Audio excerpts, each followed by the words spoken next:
So this is a leadership over management piece. I really wanted to record these thoughts while I'm having them because I don't want to forget them. First off, and most importantly, there's a lot of older sayings that fit today that need to be delved in a little bit deeper. So, for example, keep your head in the clouds but your feet on the ground. So there's all this talk, and there has been since I was a kid, about if you follow your dreams, follow your passion, don't do a job that you absolutely hate. You can be successful and make a lot of money as long as you follow your heart. Well, here's the thing. There's got to be a hustle behind that. Keep your head in the clouds is all about, if you love art, if you're an artist and you absolutely love art, or photography, I'm going to pump those two together, and that's probably not great for an artist. I'm sure you don't love that, but you know what? You got to respect it. Anyway, if you love art and it's your favorite thing in the world and it's your passion, but you don't think you can make money doing it, then is it really your passion? Because here's the thing.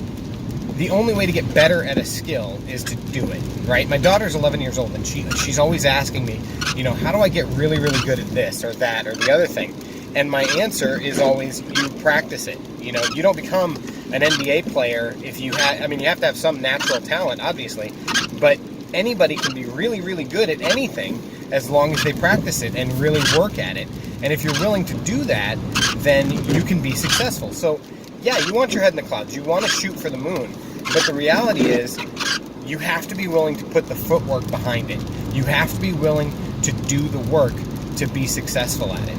So that's one. Another one is very similar to that, and it's a Steveism. It's something I came up with years ago, and I recently found out that there's a quote that's very similar, but I kind of like mine better. The quote that's similar, and I can't attribute it to the guy that said it because I don't remember who it is, but it was this is the other quote, and then I'll give you mine. The other quote is the escalator to success is broken. You'll have to take the stairs one step at a time. And I like that. My version was, and this is something I came up with probably 10, 12 years ago, was the stairway to success is not an escalator. There are no free rides. Now, the idea behind that is you can't just stand in one place and expect to be successful. Nepotism even will only take you so far, right? So, even if your parents are super successful and they own a business and you work for them and eventually they hand you the reins, unless you're willing to do the work, you will fail. You will go nowhere, right? So here's that in a little bit more depth, okay? The stairway to success is not an escalator. There's no free rides. The thing about an escalator is it goes two ways. There's a downside and an upside. And when an escalator is broken, it's not really broken, it just has become stairs. So here's the deal. Say you try to take the stairs that are actually an escalator to success, and it gets turned on, okay? But you may be headed in the wrong direction. You may be trying to go up and the escalator's going down, and that's what it can feel like if you try to take the easy route. So you have to be willing to climb every single step, and sometimes you won't see the top of the staircase. You'll know it's there, but you won't see it.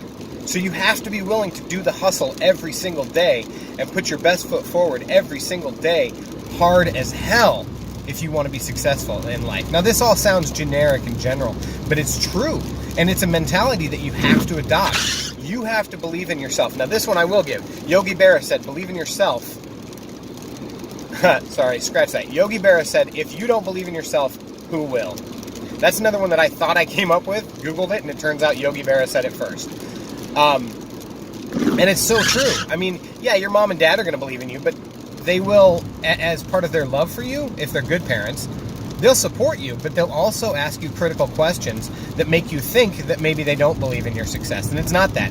They're setting you up to be successful, because you can't overcome hurdles if you refuse to see them. You can, and there's a lot of people say, don't look at the challenges, and they won't affect you. And that's just simply not true.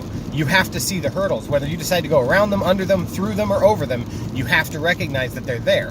And you have to make a conscious decision that they are not going to stop you on whatever motivated path you are on, okay? And you also have to remember that this moment in time, this second that you are in, is not permanent.